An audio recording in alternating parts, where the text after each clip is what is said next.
Has God blessed you? Has He shown you love? Are there levels of favor you have enjoyed from God? Whatever God has done for you, or whatever level of goodness that the Lord has caused you to taste, is not just for you alone. Is not just for you alone. God expects you to show one another the same kind of love, the same goodness that He has shown you. Now, the book of James 1 verse 27, he said, "A pure religion and undefiled before God is the one who visits the fatherless and the motherless in their afflictions, and one who stays unspotted in the world." That is religion. The highest form of religion is to care for the poor, the less privileged, to feed the hungry, to clothe those who are naked. Now, no wonder I overheard Papa Kumuyi was really hammering on this. He said the church has, as in the church has failed in that area.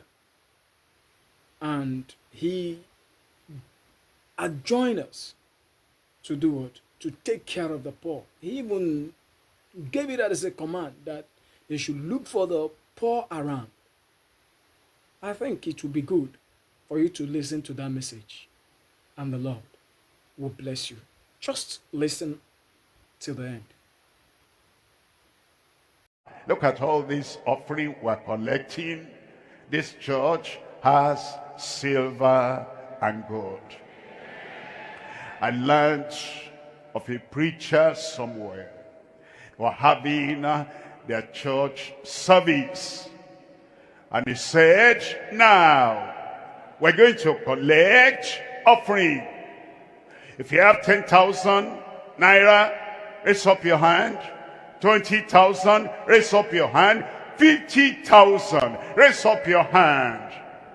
And they were faithful. They raised up their hands. 10,000, I can give.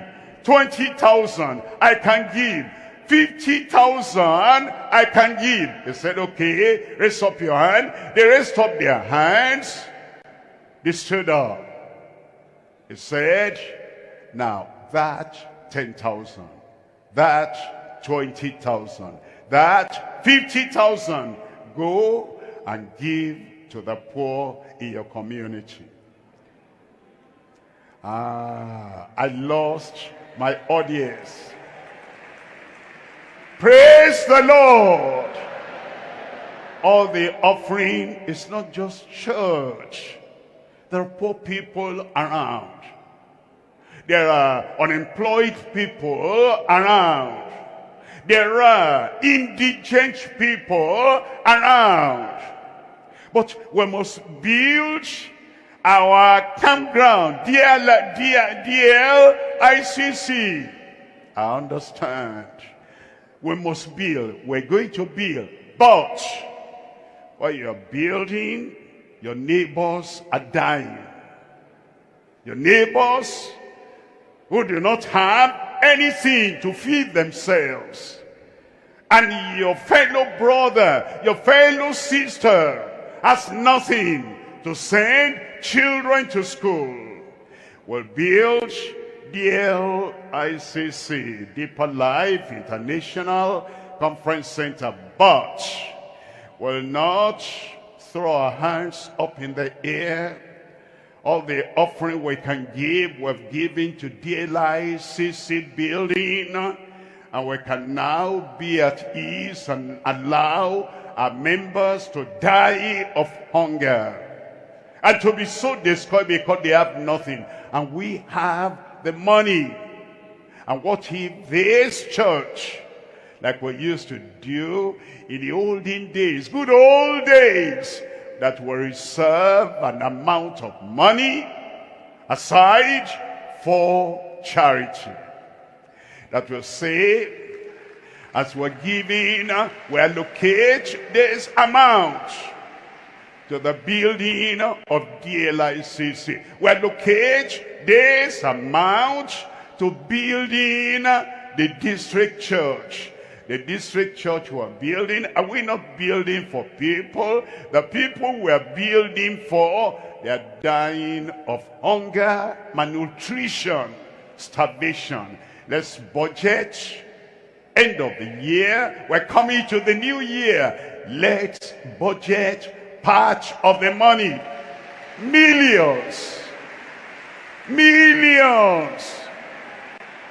of our currency to take care of the people. In fact, which one comes first? Let's say your house is leaking and you have your mother dying. How will you spend? Will you first mend the leaky roof or take care of your mother? Which one will you do first? We should give priority to members of our church, even those who are not members, and we know them, and we can contact them. Silver and gold, now we have silver and gold.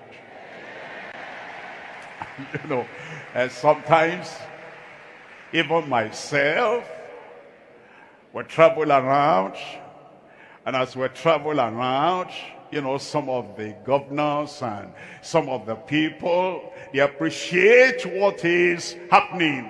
They say, Pastor, we know you always give everything to the church. This one, we're giving you directly. And so, I cannot say, honestly, silver and gold, I have none, I have some. And I'm not going to give everything to the building of DLICC.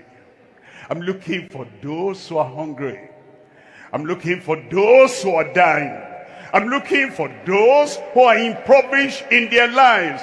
And some of the money will go to them. If you know them, tell your coordinator. Tell your group pastor. Tell the people so that we will. Did you hear that? I'm sure you heard him clear. Okay, if you are really sure that you heard what he said, come on, let's put it in practice. Pastors, members, church workers, all believers, please, let's help the poor. That is what is called religion. God bless you. Enjoy, please.